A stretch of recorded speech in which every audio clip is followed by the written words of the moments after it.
صدقہ میں کیا سادات اور بنو ہاشم اور اہل بیت ہو سکتے ہیں؟ جواب آئے گا نہیں، اس لیے کہ ان کو زکوٰۃ سے دی جائے گی تنخواہ، اب زکوٰۃ وہ لوگ نہیں لے سکتے ہیں تو ان کو اس میں نہیں رکھا جائے گا، اور اگر رکھ لیا تو ان کی تنخواہ کا انتظام دوسرے مدات میں سے، دوسری جو مطلب یہ ہے کہ کیٹیگریز ہیں، اور بھی ہوتی کیٹیگریز، ہدیے کی بھی کیٹیگریز ہوتی ہے، وہ سب پیسہ اکٹھا ہوتا ہے تو اس میں سے دیا جا سکتا ہے، لیکن ان کو زکوٰۃ کے پیسوں میں سے نہیں دیا جائے گا۔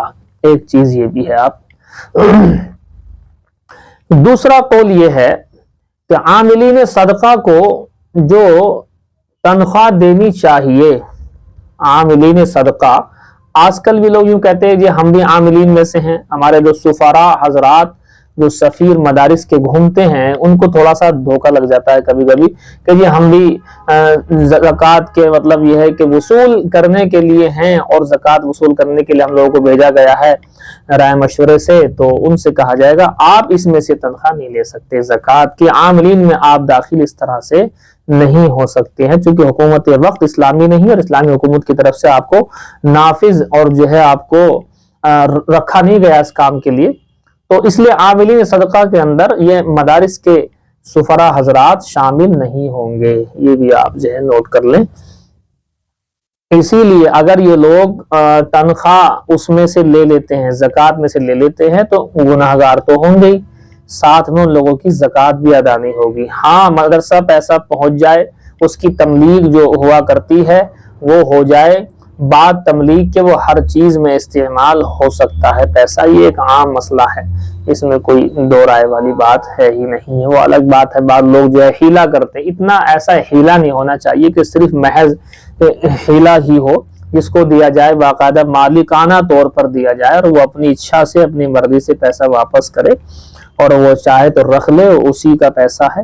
بہرحال یہ تفصیل کبھی آئے گی انشاءاللہ، وہاں آپ کے سامنے بیان ہوگی،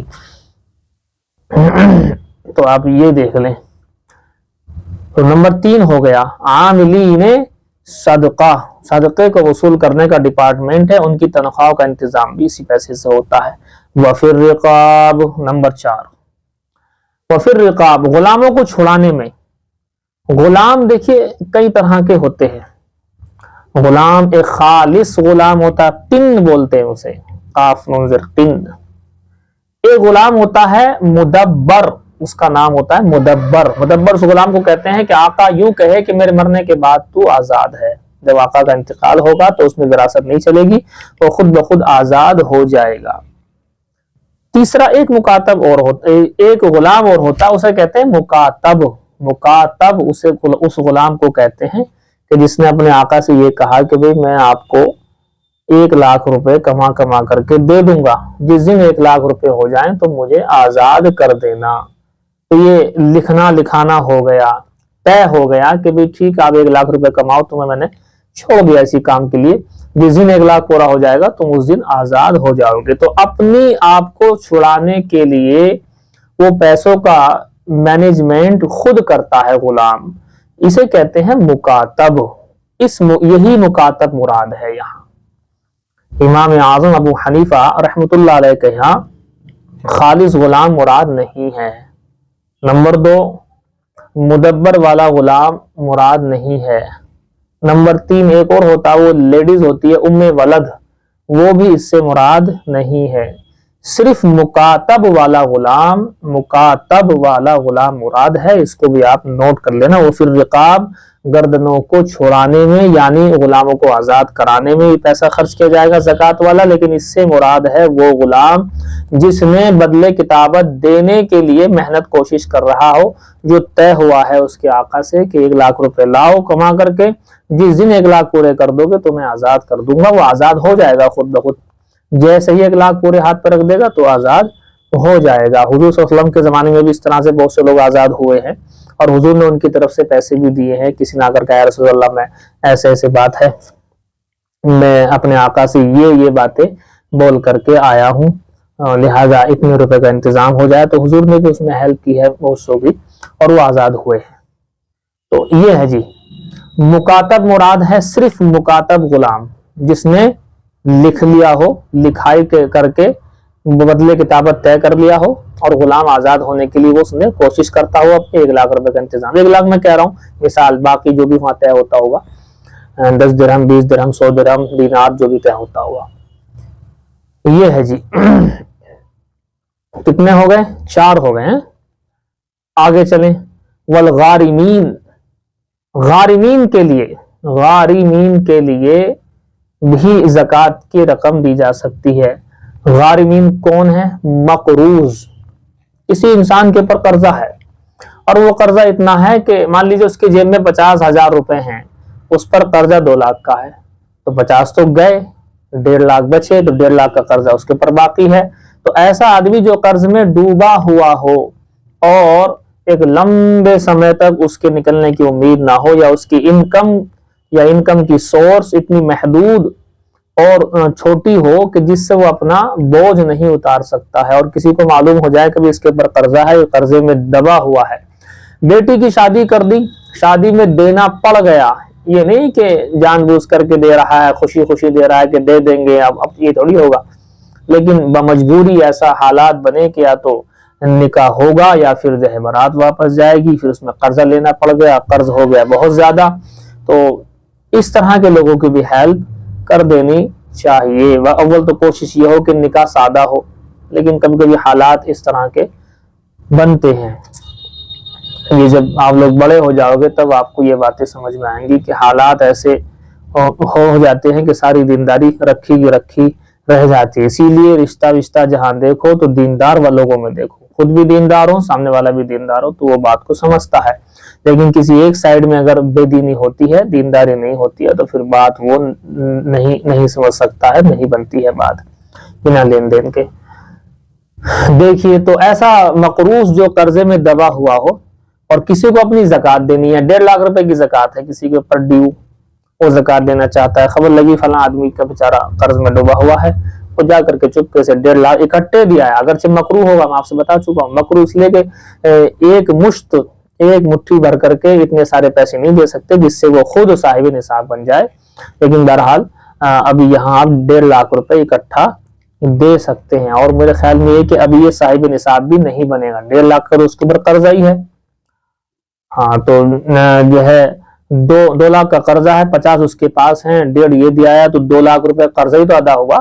اب قرضہ دینے کے بعد اگر 30,000 روپے اس کے پاس بچتے تب وہ ہوتا صاحب نصاب. 30,000 روپے کہہ رہا ہوں، یہ مراد نہیں ہے 30,000 روپے، مراد یہی ہے کہ جو 52.5 تولے چاندی 61 جو ہے تولے بیٹھتی 10 گرام کے حساب سے، اس کی مالیت جو اس وقت ہوگی اتنے رہ جائیں اس کی جیب میں، تب ہوتا صاحب نصاب. 1.5 لاکھ روپے بنا کراہت کے بھی یہاں پر دیے جا سکتے ہیں، کوئی دقت والی بات نہیں ہے. تو اس میں بھی آپ دے سکتے ہیں. 5ویں نمبر پر یہ ہے والغارمین. دیکھیے 6 نمبر پر کیا ہے؟ وفی سبیل اللہ، اور اللہ کے راستے میں. حالانکہ یہ ساری چیزیں زکوٰۃ تو اللہ کے راستے میں ہی دی جا رہی ہے، یہ خاص طور سے یہاں پر جو اللہ کے راستے میں کہا گیا ہے، اس سے مراد کیا ہو سکتا ہے؟ دیکھیے، امام ابو یوسف رحمۃ اللہ علیہ کا ایک قول ہے اور بڑا پیارا قول ہے، انہوں نے بڑی صاف بات کہی. منقطع الغزات یہ کون ہوتے ہیں؟ یہ وہ مجاہد لوگ ہوتے ہیں جو بیچارے مالدار نہیں ہوتے. وہ مجاہد ہوتے ہیں جن کے پاس نہ گھوڑا ہے، نہ تلوار کے لیے پیسے ہیں، نہ ڈھال کے لیے پیسے ہیں، نہ زرہ کے لیے پیسے ہیں، نہ بھالے کے لیے پیسے ہیں. چاہت یہ ہے کہ جہاد میں جائیں، اللہ کے راستے میں جائیں، لیکن وہ لوگ عاجز ہیں، ان کی ناداری اپنی اور مفلسی کے سبب وہ لوگ لشکر اسلام میں جہاد کے لیے نہیں جا سکتے، ان کے پاس ہے ہی نہیں اتنا. تو جب ان کے پاس اتنا نہیں ہے تو کہاں سے آئے گا؟ تو کہتے ہیں کہ یہ زکوٰۃ والا پیسہ ان کو دو، کیونکہ جب وہ مستحق ہیں تو ان کو دو، اور وہ جا کر کے پھر اپنا جو ہے کوئی سامان خریدیں گے، تلوار خریدیں گے، بھالے خریدیں گے، ڈھال خریدیں گے، زرہ خریدیں گے، اور تیر اور کمان اور ترکش، یہ ساری چیزیں جو جہاد میں کام آتی ہیں. اور آج کل دوسری چیزیں ہیں، آج کل گن ہیں، چھوٹی بڑی بندوقیں ہیں، بم ہیں، اور اس کے علاوہ کتنی ساری چیزیں ہیں. تو اللہ کے راستے میں جو جہاد میں جن چیزوں کی ضرورت پڑتی ہے اس کے لیے زکوٰۃ کا پیسہ ان لوگوں کو دیا جا سکتا ہے کہ وہ سامان خرید سکتے ہیں، سامان خرید کر کے استعمال کر سکتے ہیں۔ یہ ہے جی بس۔ کتنے ہو گئے؟ 6 ہو گئے۔ دیکھیے 7واں دیکھیں، وابن سبیل، سبیل کا بیٹا، سبیل کہتے ہیں راستے کو، راستے کا بیٹا، راستے کا بیٹا کون ہوتا ہے جی؟ راستے کا بیٹا کہا جاتا ہے مسافر کو، اسے آپ نوٹ کر لینا۔ تو مسافر جو ہے، اب ایک آدمی مسافر ہے، وطن میں تو بہت مال ہے اس کے پاس، اپنے وطن پر، اب ایسے کریڈٹ کارڈ تو تھے نہیں اس وقت میں، کریڈٹ کارڈ اور جو ہے فون پے اور آپ کے گوگل پے، پے ٹی ایم، یہ سب تو تھے ہی نہیں اس وقت میں، تو مسئلہ اسی وقت کے حساب سے بیان کر رہا ہوں آپ سے۔ وطن میں، اپنے گھر میں تو اس کے پاس بہت مال ہے، پیسہ رکھا ہوا ہے لاکھوں روپے، لیکن جب یہ مسافر بنا، 77 کلومیٹر سے آگے جب یہ بڑھ گیا ہے اور اتنے کی نیت، اس سے زیادہ کی نیت ہے اس کی، تو وہاں جانے کے بعد دیکھا تو اس کی اپنی جیب کے پیسے ختم ہو گئے۔ تو یہاں تو بہت پیسے ہیں لیکن وہاں اس کے پاس پیسے نہیں ہیں، اب ضرورت پڑتی ہے، وہ مانگ رہا ہے لوگوں سے بھی مجھے اتنے پیسے دے دو کہ میں اپنے گھر تک تو کم سے کم پہنچوں، لہٰذا اس کو بھی زکوٰۃ کے پیسے دیے جا سکتے ہیں۔ لیکن آج کل ایسا نہیں ہے۔ آج کل یہ ہے کہ اکاؤنٹ میں پیسے ہیں تو وہ گویا کہ اکاؤنٹ میں پیسے ہیں تو آپ کے ساتھ ہی ہے آپ کا پیسہ، آپ کہیں بھی جن سیوا کیندر پر انگوٹھا لگا کر کے پیسہ نکال سکتے ہیں۔ آپ کے فون میں فون پے ہے، پیسے پڑے ہیں تو وہ بھی آپ گویا کہ پیسے آپ کے پاس ہیں، فون پے، پے ٹی ایم، گوگل پے، اس طرح کی جتنی ایپس آپ کے موبائل میں ہیں اور وہ جو ہے چل رہی ہیں، اس میں پیسے پڑے ہوئے ہیں بینک میں آپ کے، تو آپ زکوٰۃ نہیں لے سکتے کیونکہ پیسہ آپ کے پاس جہاں بھی آپ جا رہے ہیں آپ کے ساتھ ساتھ ہے۔ لیکن کبھی کبھی ایسا ہوتا ہے والیٹ میں نہیں ہے پیسہ، والیٹ مراد یہی فون پے، پے ٹی ایم، گوگل پے وغیرہ میں پیسہ نہیں ہے، بینک کی ایپ میں پیسہ نہیں، یا پیسہ ہے لیکن چل نہیں رہی، ایسے علاقے میں پہنچے جہاں انٹرنیٹ نہیں ہے تو لہٰذا سب فیل ہو گئی، ایسے علاقے میں پہنچے آپ کہ جہاں جن سیوا کیندر ہے ہی نہیں دور دور تک، تو ایسے علاقے میں آپ پہنچ گئے ہیں جہاں یہی چیزیں ہے ہی نہیں، اگرچہ ایسا مشکل ہے علاقہ ملنا ایسا، لیکن بہرحال ایک مسئلہ، اگر ایسے علاقے میں آپ پہنچ گئے ہیں تو مسئلہ یہی ہے جو کتاب میں لکھا ہے آپ کے سامنے، تو وہ اپنی سبیل مسافر کے روپ میں آپ زکوٰۃ لے سکتے ہیں جتنا آپ گھر اپنے پہنچ جائیں، اور لوگ آپ کو زکوٰۃ دے سکتے ہیں اس حال میں بھی۔ یہ ہے جی، دیکھیں کتنے ہو گئے جی، ہیں 7 ہو گئے۔ ان میں سے ایک ہم نے چھوڑ دیا تھا، مؤلفۃ القلوب، اسے اب آپ دیکھیں۔ دیکھیں مؤلفۃ القلوب کون لوگ ہوتے ہیں؟ یہ جو ہے مؤلفۃ القلوب کو ہم نے چھوڑ دیا تھا، اس کو بعد میں بیان کریں گے، 8ویں نمبر پر اس کو لے لیتے ہیں۔ لیکن مؤلفۃ القلوب وہ لوگ ہوتے ہیں، اس میں 4 چیزیں ہیں ویسے تو، مگر پہلے آپ تھوڑی سی موٹی موٹی بات آپ دیکھ لیں کہ مؤلفۃ القلوب ابھی اسلام قبول نہیں کیا، لیکن وہ اسلام کی طرف آنا چاہ رہے ہیں، سوچ رہے ہیں، رائے مشورہ کر رہے ہیں کہ اسلام قبول کر لیں، کیا بڑھیا مذہب لگ رہا ہمیں، تو ان کی دلجوئی کے لیے یہ کیا جایا کرتا تھا کہ کچھ زکوٰۃ کی رقم ان کو دی جاتی تھی، چونکہ منہ کھائے آنکھ لجائے، یہ بڑوں کا محاورہ ہے، منہ کھائے آنکھ لجائے، جب یہ اس کو پیسے دیے جائیں گے تو ظاہر سی بات ہے اس کا من ادھر پھرے گا، اسلام کی طرف آئے گا۔ سے معلوم ہوا کہ لوگوں کو پیسہ دے کر کے بھی اگر اسلام کی طرف رغبت ہو جائے تو وہاں پیسہ خرچ کر دینا چاہیے۔ ایک یہ ہے کہ یہ غیر مسلم نہیں تھے بلکہ اسلام والے تھے، لیکن ابھی ابھی ایمان قبول کیا تھا، بالکل نئے ایمان میں آئے تھے۔ جب یہ نئے ایمان میں آئے تو پھر ان کو ضرورت پڑی کہ بھی نئے ایمان والے ہیں، ان کے ایمان مضبوط ہو جائیں گے، پختہ ہو جائیں گے، مال دے دو ان کو، تو لہٰذا ان کو بھی مال دیا جاتا تھا۔ اب اس کو 4 قسم کے لوگ ہیں، وہ الگ الگ کر کے آپ سن لیں، 4 قسم کے لوگ ہیں مؤلفۃ القلوب کے اندر۔ مؤلفۃ القلوب کے اندر 4 قسم کے لوگ ہیں۔ پہلا آپ کو میں نے بیان کر دیا، وہ غیر مسلم جو اسلام میں داخل ہونے کی امید ہے، لیکن پس و پیش میں ہے، تو ان کو زکوٰۃ وغیرہ اس طرح کی چیزیں دے کر کے اسلام کے قریب کیا جاتا تھا۔ دوسرا وہ نیا مسلمان ہے جو آپ کو میں نے بتایا، وہ نیا مسلمان ہے جو ابھی پختہ طور پر ایمان میں نہیں آیا، ایمان تو قبول کر لیا لیکن ابھی کمزور ہے ایمان کے اندر وہ، تو کچھ زکوٰۃ وغیرہ اس کو پیسے دے دیے، جاتے تھے دل کی تالیف کے لیے، تالیف قلب یعنی انسیت کے لیے، اسلام سے قریب کرنے کے لیے ان کو دے دیے جاتے، چونکہ اسلام کا غلبہ نہیں تھا اس وقت، اسلام دھیرے دھیرے غالب آیا ہے، تو اسلام والوں کو مضبوط کرنے کے لیے جو بھی کام کیے جا سکتے تھے وہ کیے جاتے تھے، ان میں سے ایک کام یہ بھی ہے۔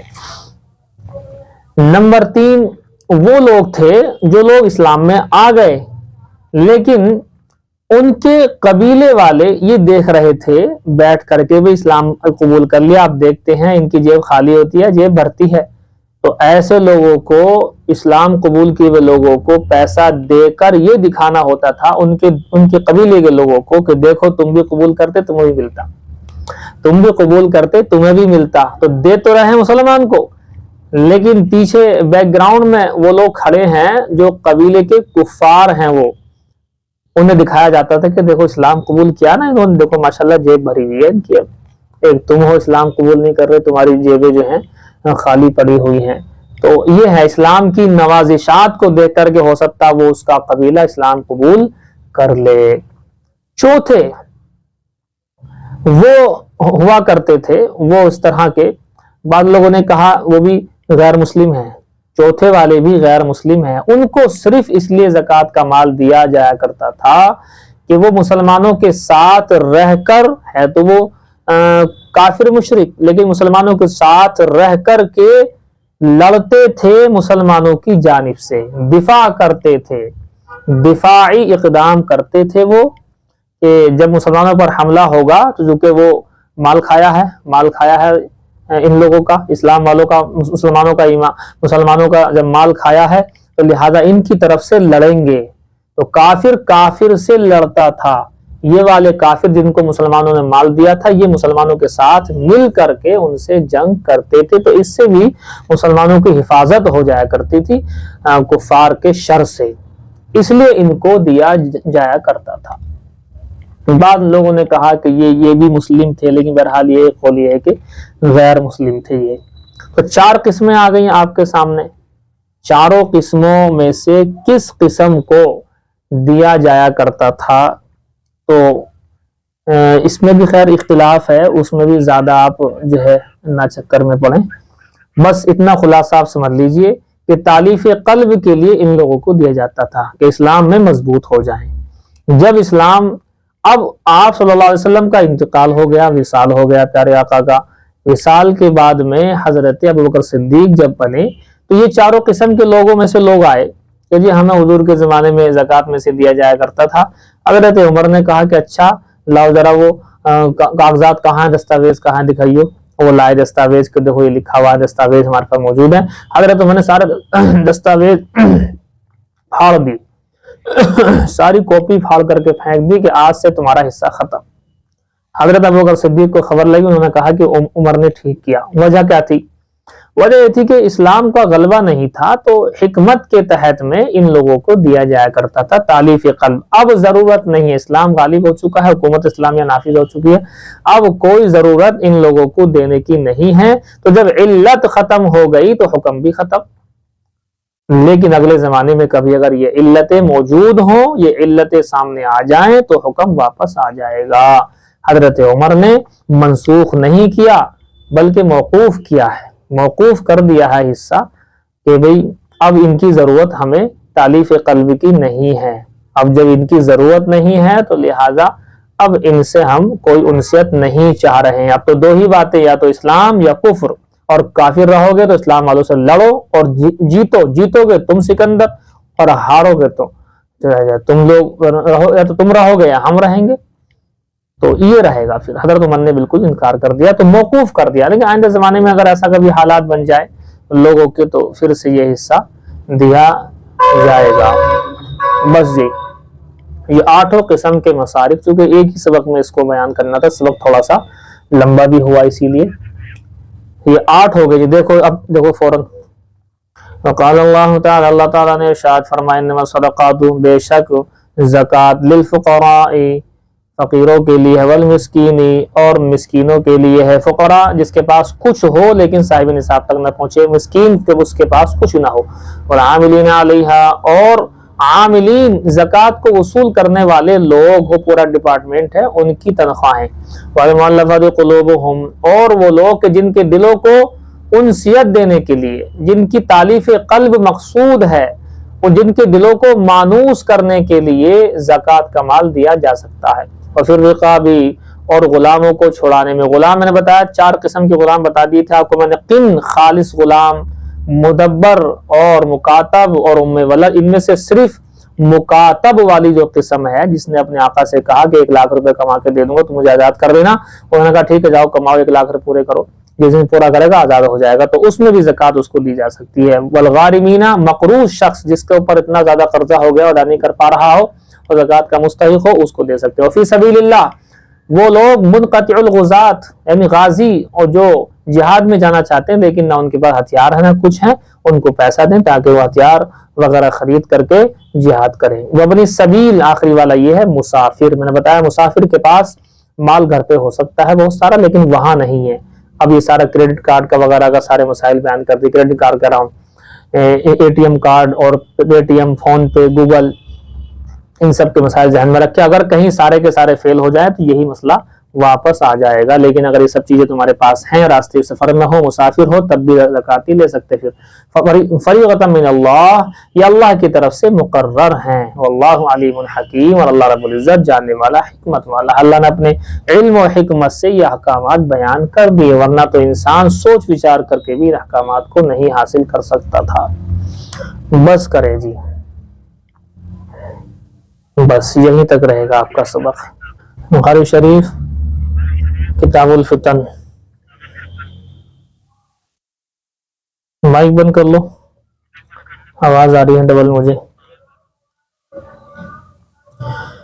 باب اذا التقى المسلمان بسيفيهما، وبه قال حدثنا عبد الله بن عبد الوهاب قال حدثنا حماد عن رجل لم يسمه عن الحسن قال خرجت بسلاحي ليالي الفتنة فاستقبلني أبو بكر فقال أين تريد؟ قلت أريد نصرة ابن عم رسول الله صلى الله عليه وسلم قال رسول الله صلى الله عليه وسلم إذا تواجه المسلمان بسيفيهما فكلاهما من أهل النار قيل هذا القاتل فما بال المقتول؟ قال إنه قد أراد قتل صاحبه۔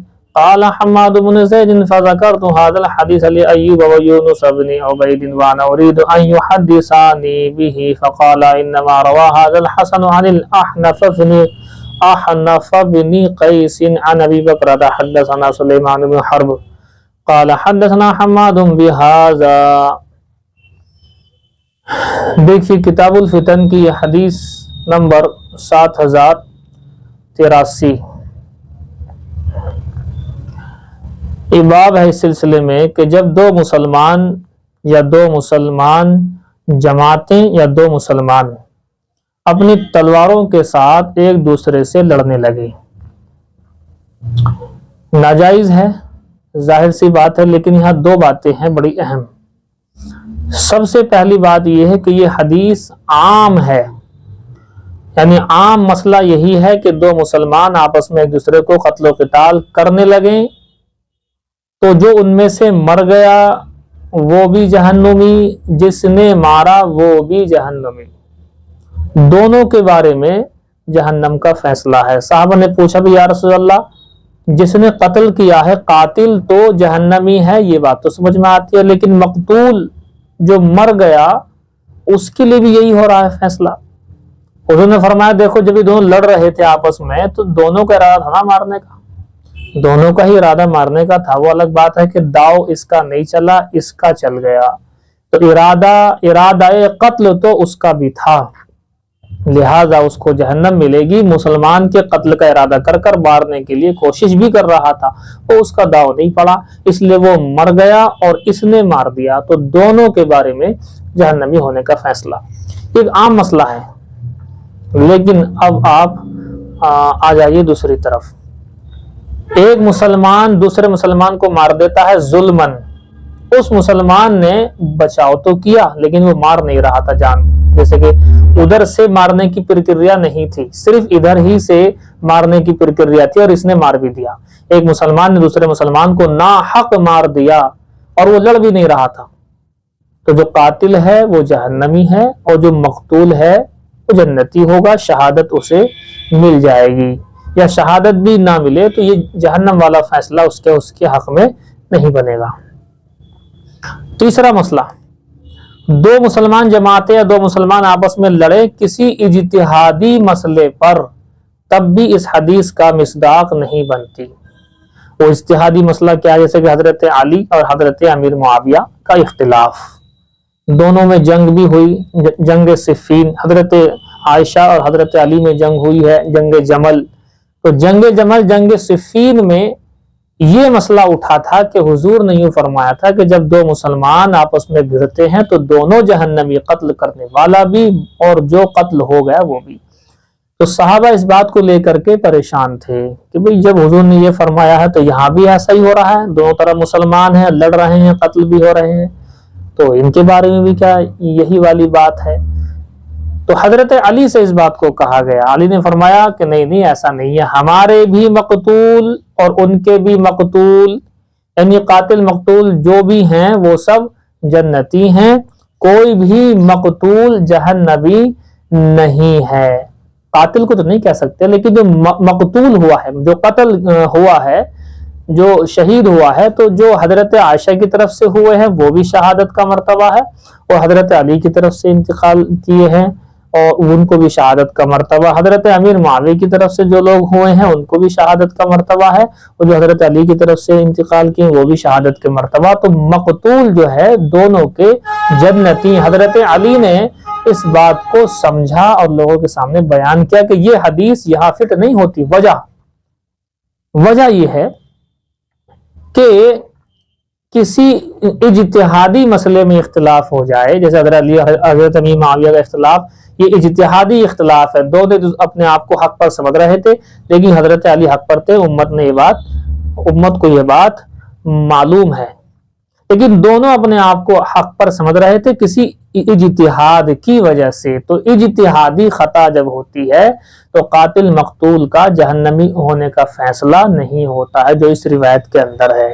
اس لیے آپ یہیں رک کر کے اس کو آپ نوٹ کر لیں کہ جب اجتہادی مسئلے میں خطا ہو جائے اور اجتہادی مسئلے کی خطا کے اوپر جنگ ہو دو مسلمان میں یا دو مسلمان جماعتوں میں، تو اس حدیث کا مصداق نہیں بنتی۔ اس حدیث کا مصداق وہی بنے گی جہاں کوئی اجتہاد نہیں ہے، بس ایک دوسرے سے نفرت ہے، بغاوت ہے، ایک دوسرے سے چڑ ہے، حسد ہے اور مارا ماری شروع کر دی، لہذا وہ لوگ اس حدیث کا مصداق ہو جائیں گے۔ دیکھیے روایت، باب نزل تقل مسلمانی بسیفیہما، یہ باب ہے اس بارے میں کہ جب دو مسلمان یا دو مسلمان جماعتیں اپنی تلواروں کے ساتھ میں ایک دوسرے سے لڑنے لگے، دو مسلمان آپس میں لڑ بیٹھے۔ وبه قال حدثنا عبد الله بن عبد الوهاب قال حدثنا حماد عن رجل لم يسمي عن الحسن، حضرت حسن بصری ہیں، حسن بصری ہیں جی، حسن لکھا نا، اس کو نوٹ کر لینا، حسن بصری رحمہ اللہ نے کہا کہ خرجت بسلاحی لیالی الفتنہ، کہ میں نکلا تھا فتنے کی رات کو۔ فتنے سے رات وہی حضرت علی امیر معاویہ کا اختلاف اور جنگ صفین، جنگ جمل، یہ ہیں وہ راتیں۔ فاستقبلنی ابو بکرہ، تو میرے سامنے ابو بکرہ مل گئے، ابو بکرہ مجھے ملے۔ فقال این ترید، کہنے لگے تم کہاں کا ارادہ کرتے ہو حسن؟ قلت ارید نصرۃ ابن عم رسول اللہ صلی اللہ علیہ وسلم، حضرت حسن نے فرمایا کہ ابو بکرہ صحابی، حضرت حسن صحابی نہیں ہے، تابعی ہیں۔ تو تابعی حضرت حسن بصری نے فرمایا حضرت ابو بکرہ صحابی سے کہ میرا ارادہ یہ ہے کہ میں حضرت رسول پاک صلی اللہ علیہ وسلم کے چچا کے بیٹے یعنی حضرت علی کی مدد کروں، ان کی طرف سے میں جانا چاہ رہا ہوں۔ قال رسول اللہ صلی اللہ علیہ وسلم، حضرت ابو بکرہ نے انہیں یہ بات بتائی کہ حضور نے یوں ارشاد فرمایا تھا، اذا تواجہ المسلمان بسیفیہما فکلاہما من اہل النار، جب دو مسلمان آپس میں اپنی تلواروں سے بھیڑ جائیں، ایک دوسرے کے اوپر لڑنے لگے تو دونوں کے دونوں جہنمی ہیں۔ قیلا، کہا گیا، حاضر القاتل، اے اللہ کے رسول قاتل جہنمی، یہ بات تو سمجھ میں آتی ہے، فما بال المقتول، لیکن مقتول کا حال جہنمی والا کیسے ہو گیا؟ قال حضور نے ارشاد فرمایا وجہ یہ ہے کہ انہ قد اراد قتل صاحبہ، بے شک اس کا ارادہ بھی تو اپنے ساتھی کو قتل کرنے کا تھا، داؤ نہیں پڑا اس کا، داؤ اس کا پڑ گیا تو اس نے مار ڈالا، اس کا پڑتا تو یہ بھی یہی کرتا، لہذا دونوں کا ارادہ مارنے ہی کا تھا۔ تو حضرت ابو بکر نے تو اس روایت کو اس اختلاف پر فٹ کیا ہے، لیکن جمہور اکابرین، جمہور علماء نے یہ فرمایا ہے کہ نہیں، یہ اجتہادی خطا والوں پر یہ حدیث اس کا مصداق نہیں بنتی ہے۔ وہ الگ بات ہے کہ ایسے فتنے کے دور میں وہ روایت اوپر آ گئی ہے، جب دو مسلمان جماعتیں آپس میں بھیڑیں تو ان کے اختلاف سے دور رہنے میں ہی فائدہ ہے۔ اور یہ الگ بات ہے کہ دو مسلمان آپس میں لڑ رہے ہیں تو تیسرا مسلمان آ کر کے انہیں سمجھائے، اصلاح کی کوشش کرے، بات سمجھائے کہ ہم مسلمان ہیں، آپس میں نہ لڑو، وہ الگ بات ہے۔ قال حماد بن زید فذكرت هذا الحديث لأيوب ويونس بن عبيد وانا اريد ان يحدثني به فقال انما روى هذا الحسن عن الاحنف بن قيس۔ یہ ایک مسئلہ ہے کہ حضرت حسن اس بات کو بیان کر رہے ہیں کہ میری ابو بکرہ سے ملاقات ہوئی، ابو بکرہ نے مجھے ایسے ایسے کہا، روکا مجھے، اس جنگ میں حصہ لینے سے مجھے روکا۔ کہتے ہیں اصل میں یہ بات حضرت حسن سے روایت نہیں ہے، حضرت حسن کے بعد میں احنف ابن قیس اس میں راوی چھٹے ہوئے ہیں۔ حضرت احنف ابن قیس بیان کرتے ہیں کہ احنف ابن قیس ہتھیاروں سے لیس ہو کر کے حضرت علی کی مدد کے لیے چلے تھے، تو ابو بکرہ نے احنف ابن قیس کو روکا تھا۔ اور صحیح بات یہی ہے کہ یہ واقعہ احنف ابن قیس کا ہے، حضرت حسن بصری کا یہ واقعہ نہیں ہے۔ حضرت حسن بصری صرف اس واقعے کے راوی ہیں، تو یہ ہے جی بات۔ وقال مؤمل حدثنا حماد بن زید قال حدثنا ایوب ویونس وہشام ومعل بن زیاد عن الحسن عن الاحنف۔ دیکھو یہاں آگے حضرت حسن کے بعد احنف آگئے، حضرت حسن کے بعد احنف کا واسطہ روایت کے اندر، سند کے اندر چھٹ گیا ہے اوپر۔ عن ابی بکرۃ عن النبی صلی اللہ علیہ وسلم ورواہ معمر عن ایوب ورواہ بکار بن عبد العزیز عن ابی عن ابی بکرہ وقال غندر حدثنا شعبۃ عن منصور عن ربعی عن ابی بکرۃ عن النبی صلی اللہ علیہ وسلم ولم یرفعہ سفیان عن منصور۔ یہ راویوں کی بحث ہم لوگ آپ لوگوں کو پڑھاتے بھی نہیں ہے، اگرچہ اس میں بہت ساری باتیں ہوتی ہے۔ جب مرد حضرات کی جو ہوتی ہے مولویت تو اس کے اندر تو یہ باتیں بھی بہت وضاحت سے بیان کی جاتی ہیں، لیکن مستورات کی جو پڑھائی ہے اس میں ان چیزوں کو زیادہ چھیڑتے نہیں ہیں، خاص فائدہ بھی نہیں ہے ان کو۔ جی دیکھیے باب کیف الامر اذا لم تکن جماعت، یہ باب ہے اس بارے میں کہ کیا کریں جب کہ لوگ کسی پر متفق نہ ہو۔ کیف الامر کیا حال ہوگا، کیا معاملہ بنے گا، اذا لم تکن جماعت جب لوگ جمع نہ ہو پائیں، متفق نہ ہو پائیں کسی امام پر یا کسی بات پر۔ جب کسی ایک امام پر کسی کی بات پر لوگ متفق نہ ہو پائیں، اختلاف ظاہر سی بات ہے اور زیادہ ہو جائے گا، بڑھے گا، تو کیا کریں ایسے وقت میں؟ تو جواب یہی ہے کہ دور رہیں، غیر جانبدار رہیں، کیونکہ دو مسلمان جماعتیں آپس میں متفق نہیں ہو رہی کسی کے اوپر، تو غیر جانبدار ہونے میں زیادہ فائدہ ہے۔ دیکھیے حضرت حذیفہ بن الیمان، یہ وہی حذیفہ بن الیمان ہے جن کے بارے میں بار بار آپ کو بتایا گیا ہے کہ صاحب السر رسول اللہ صلی اللہ علیہ وسلم، حضور کے رازدار، صاحب السر، رازدار رسول ہیں، حضور کے راز ان کے پاس رہا کرتے تھے۔ منافقین کی لسٹ بائی لسٹ اور نام بائی نام ساری لسٹ بنا کر کے حضور نے ان کو دے رکھی تھی۔ اور حضرت حذیفہ، یہ وہی جو اوپر آئی تھی روایت، حضرت حذیفہ ابن الیمان، یمان ان کے ابا ہیں، جو غزوہ احد میں وہ حادثے کی وجہ سے انتقال ہو گیا تھا، شہید ہو گئے تھے، جو شیطان نے جو ہے مسلمان جیت رہے تھے، کفار سے لڑ رہے تھے، جو آگے مسلمان تھے، شیطان نے ایسی چیخ لگائی کہ دیکھو تمہارے پیچھے مطلب کافر آ گئے تمہیں مارنے کے لیے، تو مسلمان پلٹ پڑے، حالانکہ پیچھے بھی مسلمان تھے، آگے بھی مسلمان تھے، اور وہی دونوں گروپ ایک ہی گروپ کے مسلمان جو ہے آپس میں بھیڑ پڑے. یہ سمجھ نہیں آیا کسی کو کہ بھی کسے مارے کسے چھوڑے، کون ہے کیا ہے.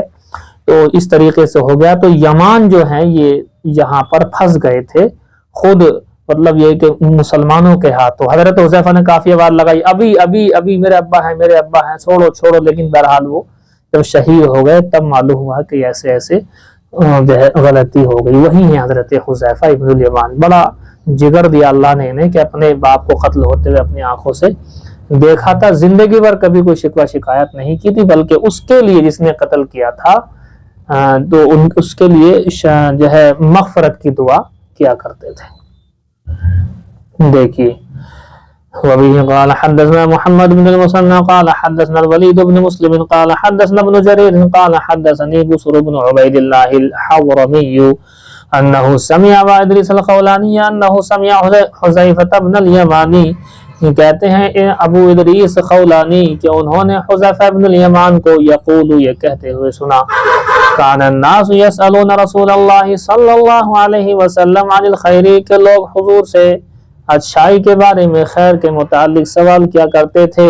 لیکن وکنت اسألہ عن الشر، لیکن میں حضور سے برائی کے متعلق سوال کیا کرتا تھا، شر کے متعلق سوال کیا کرتا تھا، فتنوں کے متعلق سوال کیا کرتا تھا. کیوں؟ مخافت ان یدرکنی، کہ کہیں ایسا نہ ہو کہ یہ شر ہمیں لگ جائے، یہ فتنے ہمیں گھیر لیں، تاکہ ہم اس سے محفوظ رہ سکے. اس لیے میرے سوال شر کے متعلق ہوا کرتے تھے. تو ایک دن میں نے اسی طرح کا سوال کیا. فقلت یا رسول اللہ، میں نے کہا اے اللہ کے رسول، انا کننا فی جاہلیت و شر، بے شک ہم جہالت میں تھے، شر میں تھے. فجاءنا اللہ بہذا الخیر، تو اللہ رب العزت نے یہ خیر یعنی اسلام ہمارے پاس لے آیا. اللہ رب العزت ہم نے ایمان قبول کر لیا. فہل بعد هذا الخیر من شر، کیا اس خیر کے بعد بھی کوئی شر ہوگا، کوئی برائی ہوگی؟ قال نعم، حضور نے فرمایا کہ ہاں اس کے بعد پھر برائی آئے گی. قلت، میں نے پوچھا وہل بعد ذلك الشر من خیر، کیا اس برائی کے بعد پھر خیر آئے گی؟ قال نعم، فرمایا کہ ہاں پھر آئے گی. وفیہ دخن، اور اس میں دھواں سا ہوگا. قلت وما دخنہ، کہا میں نے پوچھا کہ یہ دھوئیں سے کیا مطلب ہے، کیا مراد ہے؟ قال قوم یہدون بغیر ہدی، حضور نے فرمایا کہ ایک ایسی قوم جو میرے طریقے سے ہٹ کر چلے گی. تعریف منہم، کہ ان سے تم کچھ اچھی باتوں کو جان لو گے، وتنکر، اور بہت سی باتوں کو تم ان سے ناپسند کرو گے. قال قلت، حضرت حذیفہ بن الیمان نے کہا کہ میں نے پھر پوچھا فہل بعد ذلك الخیر من شر، کیا اس خیر کے بعد پھر کوئی شر آئے گا؟ قال نعم، حضور نے فرمایا کہ ہاں پھر شر آئے گا. اور وہ شر کیا ہوگا؟ دعات علی ابواب جہنم، جہنم کے دروازے کی طرف دعوت دینے والے لوگ پیدا ہو جائیں گے. من اجابہم الیہا، جو ان کی بات کو قبول کر لے گا. قذفوہ فیہا، تو اس کو جہنم میں پھینکوانے کا سبب بن جائیں گے، ڈال دیں گے یعنی خود سبب بن جائیں گے. قلت یا رسول اللہ، میں نے کہا اللہ کے رسول، صفہم، ان کی کچھ صفات ہمارے سامنے، لنا، ہمارے سامنے بیان کر دیجیے، یہ لوگ کون ہوں گے جو جہنم کی طرف بلائیں گے؟ قال، حضور نے جواباً کہا، ہم من جلدتنا، وہ ہمارے ہی خاندانوں میں سے ہوگا، ہمارے ہی لوگوں میں سے ہوگا. وَيَتَكَلَّمُونَ بِأَلْسِنَتِنَا، اور ہماری ہی زبان میں بات کرے گا. قلت، تو میں نے کہا فما تأمرنی ان ادرکنی ذالک، آپ مجھے کیا حکم کرتے ہیں اگر یہ حالات میرے سامنے آ جائیں، اگر میں ان حالات میں گرفتار ہو جاؤں تو آپ کا حکم میرے لیے کیا ہے؟ قال، حضور نے فرمایا تلزم جماعت المسلمین و امامہم، تو تم اس حال میں یہ کرنا کہ مسلمانوں کی جماعت کے ساتھ، اجتماعیت کے ساتھ، اور ان کے امام کے ساتھ میں چمٹے رہنا. قلت، میں نے کہا فإن لم يكن لهم جماعت ولا امام، اور اگر حالت ایسی بن جائے کہ لوگ کسی ایک امام پر اتفاق نہ کریں اور کوئی امام ہی نہ ہو، مسلمانوں کی جمعیت نہ ہو اور نہ امام ہو، تو کیا کروں؟ قال، حضور نے فرمایا تو ایسا کرنا فاعتزل تلک الفرق کلھا، تو تم ان تمام کی تمام جماعتوں سے الگ ہو جانا. ولو ان تعض باصل شجر، اگرچہ تم پیڑ کی جڑ کو کاٹنے میں ہی لگ جاؤ. حتی یدرکک الموت، یہاں تک کہ تمہیں موت آ جائے. وانت علی ذلک، تم اسی حال پر رہنا. پیڑ کی جڑ کاٹنے سے مراد یہ ہے کہ وقت وہاں پر جو ہے کاٹ دینا، پیڑ کے نیچے وقت کو آپ کاٹ دینا، لیکن کسی فتنے کا شکار نہیں بننا۔ دوسرا مطلب یہ لکھا ہے کتابوں میں کہ پیڑ کی جڑ کاٹنے سے مراد یہ کہ اس میں مشقت زیادہ ہوتی ہے، تو مشقتیں برداشت کرتے رہنا، لیکن کسی کے ساتھ ان جماعتوں کا جو متفرق ہیں کسی کا بھی ساتھ نہ دینا یہاں تک کہ تمہیں موت آ جائے اور تم اسی حال پر ہو، یعنی سب فرقوں سے، سب جماعتوں سے الگ ہو۔ وانت علی ذالک، اور تم اسی حال پر سب سے الگ رہنے والے ہوں جب تمہاری موت آئے۔ تو یہ ہے جی وہ بات کہ جس وقت کوئی جماعت نہ ہو، کوئی امام نہ ہو تو کیا کریں، تو کہا کہ سب سے دور رہو، یہ ٹکڑے ٹکڑے جو ہوئے ہوئے ہیں ان سب سے دور رہو۔ اشارہ تھا کہ آئندہ وقت میں اختلاف ہوگا، حضرت عائشہ، حضرت علی کا، حضرت امیر معاویہ، حضرت علی کا جنگیں ہوں گی، حضرت عبداللہ بن زبیر، اور ادھر سے پھر یزید اور حجاج بن یوسف یہ وغیرہ ہوں گے، تو ان میں اپنے آپ کو دور رکھنے میں فائدہ ہے، تو دور رکھا ہے، بہت سے صحابہ نے اپنے آپ کو ان چیزوں سے بہت دور رکھا ہے، اور ماشاءاللہ ان سے پھر روایتیں ہم تک بہت زیادہ پہنچی بھی ہیں۔ دیکھیے بخاری شریف دیکھیں، کتاب المغازی، باب ذکر ام سلیط، ام سلیط کا ذکر۔ ام سلیط کون ہے؟ دیکھیں آپ نے اوپر پڑھا ہے حضرت عائشہ، حضرت ام سلیم رضی اللہ تعالی عنہما، یہ دونوں صحابیہ، ایک تو ماں ہیں ہماری ماں عائشہ، ایک ام سلیم حضرت انس کی ماں ہیں۔ ان کا کام کیا تھا، یہ جو فوجی ہوتے تھے، زخمی ہو جایا کرتے تھے تو اپنی پیٹھوں پر، اپنی کمر پر مشق، پانی کی جو مشق ہے، مشق کو اٹھا کر کے لاتی تھیں اور بھاگم بھاگ جو ہے ان کو پانی پلانا، پھر بھر کے لانا، پھر پلانا، یہ ان کا کام تھا۔ اور اسی طرح سے جیسے حضرت عائشہ کا یہ خدمت کرتی تھی حضرت عائشہ یہ والی، حضرت ام سلیم کرتی تھی، ام سلیط بھی کرتی تھی، یہ تیسری ہیں۔ تو ام سلیط رضی اللہ عنہا یہ کون ہے یہ بھی آپ سمجھ لیجئے، حضرت ابو سعید خدری کی والدہ ہیں۔ ام سلیط حضرت ابو سعید خدری رضی اللہ تعالی عنہ کی والدہ ہیں۔ جنگ احد میں جیسے حضرت عائشہ، حضرت ام سلیم نے خدمت انجام دی ہے پانی کی، تو یہ بھی جو ہے مشقیں اور مشق کہتے ہیں، مشقیں وغیرہ اس کو اٹھاتی تھیں۔ اور ایک کام ان کا یہ تھا کہ پرانی جو مشق ہوا کرتی تھی وہ پھٹ جاتی تھی، ان کو سیتی بھی تھی، یہ ان کے کام تھے۔ حضرت عمر نے ان کو ایک چادر دی تھی، خاص قسم کی چادر جو کہیں سے آئی تھی، اور وہ سب جگہ بانٹی حضرت عمر نے، تو ایک چادر بچ گئی۔